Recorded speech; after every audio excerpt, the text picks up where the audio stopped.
Hello and welcome back. Sean here, Mountains Garage, on the end of a beautiful February day. It got about mid-30s, full sunshine, spectacular. For the last couple days, I've been working on my dot blocked 440 LS project, and as usual, actually no, the first part of this project, when I mocked up the short block, everything fit, crank rods and pistons. And I was out of my element. I'm used to having problems where I have to solve them. Interference. Well, it showed up finally. In the last video, I degreed the cam, put on the rear cover, which I had already discovered didn't fit, found the correct LSX rear cover. That's Ilmor dot block only, from what I understand. My dot paperwork says the stock front and rear cover should fit. So I had to source an LSX rear cover, which I did, and it takes different O-rings, takes the same rear main seal, but we knocked that out. I moved to the front. Now, in my collection of Ilmor parts, I have 3 Rollmaster is the brand double row timing chains. Now, LS engines have a single row timing chain, and that's what everything is spaced for. To fit a double roller chain, I normally would have trouble with the oil pump, but I don't have one in there. So I have a spacer. So I have the double roller timing chain and a spacer, and then the balancer butts up against that. So the double roller chain has already been run on this block, so I did not anticipate any interference with the double roller chain and the front of the engine block. However, when I went to put the timing cover on, I bought this timing cover. It already has the twin drains for the twin turbos. It'll be up here somewhere. And I'm hoping, that's conversation here in a few minutes, that they're going to clear the dry sump belt. Well, I made choices, but let's not get ahead of ourselves. I go to put the front cover on, it doesn't fit. Now the bolt pattern is right, the gasket fits the block, that's positive, but there's a bolt boss for the cam sensor. I don't know if you can see that. Right here, on the inside, that boss is just as big and it's round and it sticks right out, and you have to remove half of that with a grinder or a porting tool or something you can cut aluminum with, and I did. I measured, so I didn't want to get into the threads. I didn't want to expose the hole and create a leak, but half the boss on the inside, and it's way big, there's plenty of room to grind it off, and it does not affect it any. And I thought I had it cleared, and then I got distracted. I wasn't going to tell this story, but I get a lot of distractions during the day, and most of the time I can go right back and focus on what I was doing. Well, yesterday I forgot to roll the engine over with my handy rotator, take the flashlight, because with the oil pan off, I can look right down where the interference was. I didn't do that. I went ahead, and I had a choice of 2 balances. I've abandoned the other one and decided to go with the original one with a drive mandrel, so my oil pump's going to sit further forward. We'll get to that. However, I had measured the crankshaft snout and the ID of the hub of the balancer, and it was like 4 thousandths interference. I figured that was going to go on hard. It was, however, the same dimension as a couple other harmonic balancers I had around here, so I said, well, maybe I'm being dramatic. Let's just try putting it on. So I have a pretty decent LS engine-specific balancer installer. It's never let me down. I've never broke it off in the crank, which is good. I lubricate it every time because it's just a nut on a piece of threaded rod, pretty much, with this little spacer. And it put it on. It put the balancer on, but it went on. Right when I got halfway on, I'm thinking I should take it off, because I'm always thinking ahead. I don't want to make anything that I can't potentially fix on the side of the road. So, but I forced it all the way on there. It didn't go that hard, and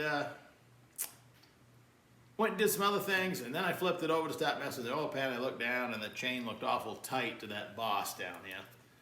Sure enough, as I rolled it over, it was just barely touching. This has a German Iwis, I think, chain.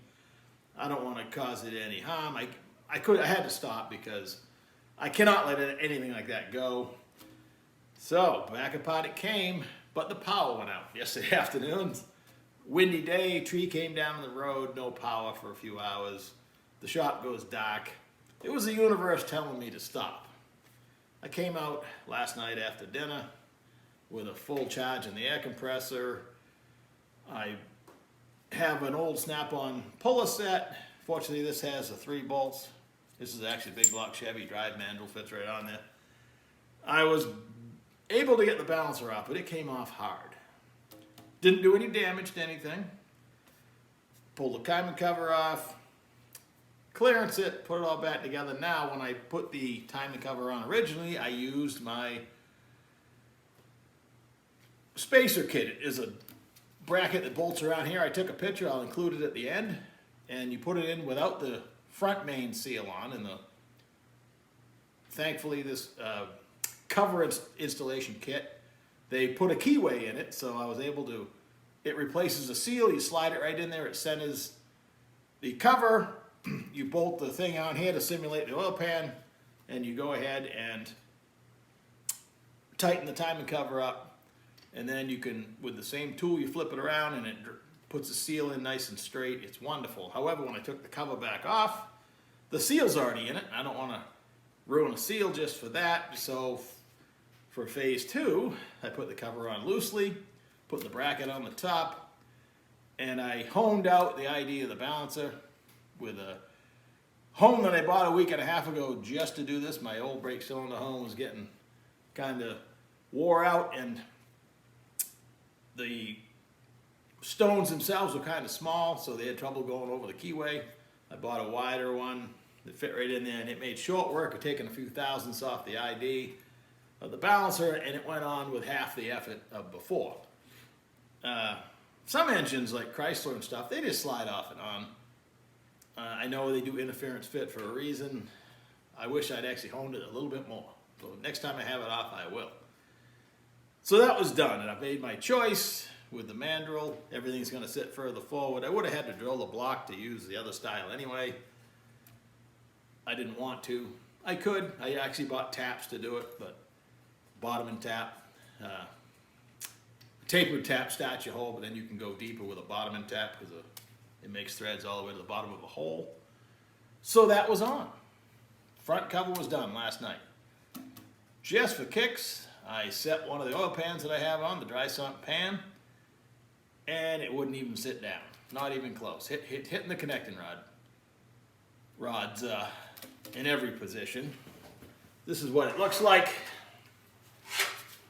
The way this, I guess you'd call it a baffle. It's made to knock the oil, crankshaft's turning this way. It's made to catch and knock the oil down. There's really nice suction tubes that face down.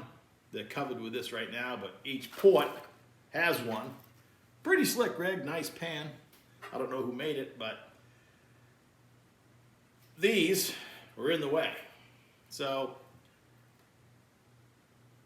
I started modifying the other one, the one that's in here now. And before I just completely destroyed it, I decided to mock one up with just a piece of sheet metal.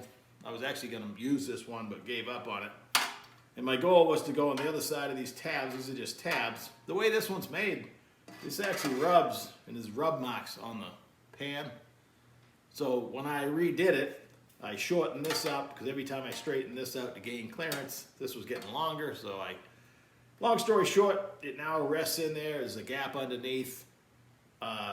What this has, my one I was going to build wouldn't, is I wanted these louvers that help catch the oil and send them down there. So it serves a purpose, and with about a half hour's worth of beating on it with a hammer and cutting it and grinding it, it's now inside the pan, and it clears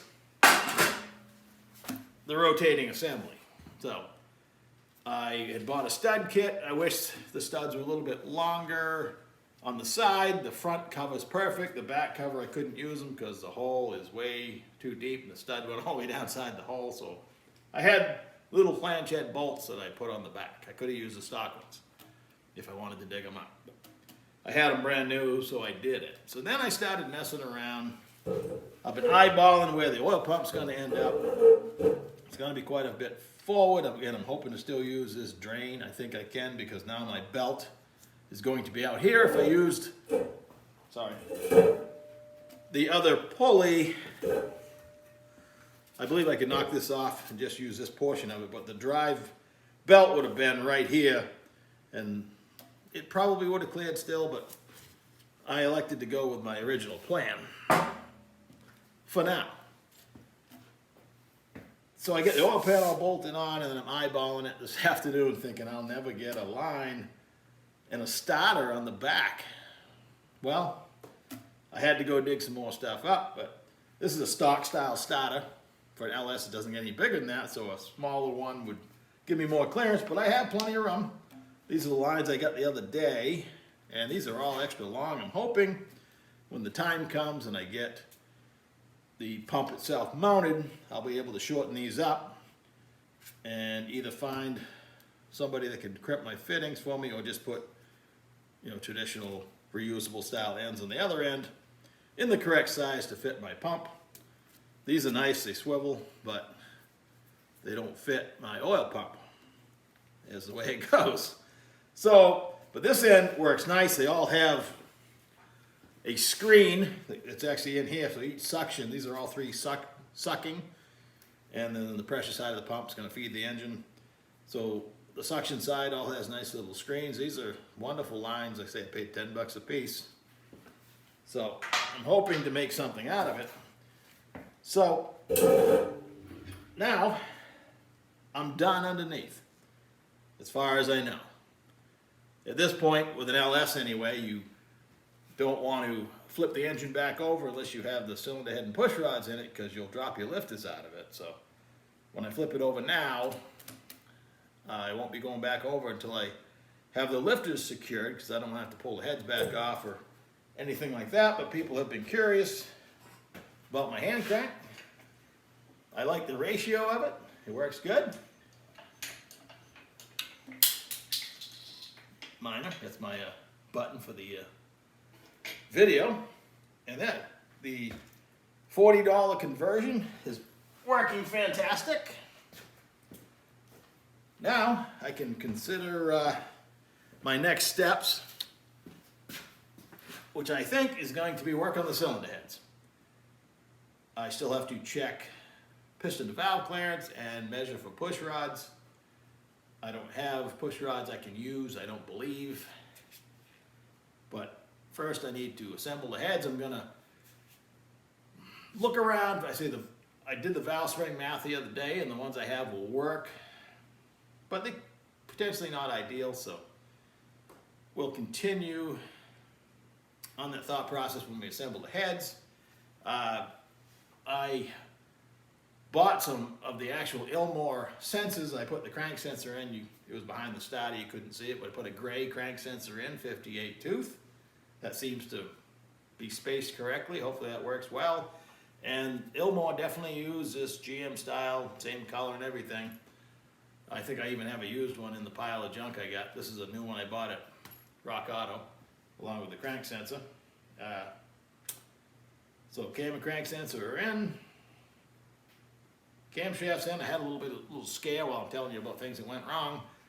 I was messing with the oil pan studs and I dropped one. And it went down, well, upside down below the camshaft in the little pocket in the back.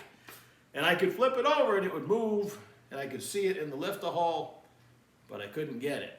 Finally, I knocked it out of the way and it fell all the way to the floor. But it was a pretty nervous half an hour trying to get a stud out of there, because I didn't want to take this off again. That would not be much fun. I just got it back on for the second time. But things happen. I'm glad I saw it, because that would be catastrophic. So I don't know what I did with my button, but now you're up to date. You've seen the engine stand work. That's the handle I made. I was able to put the handle on crooked. Well, I welded the socket on crooked by accident on the slack adjuster, but when I put the handle on, I made that crooked, and now it's straight again, if that makes any sense. So, thanks for watching, and next time, hopefully we're looking at some cylinder heads and more progress. So, have a nice evening. Enjoy it. See, I'll be back.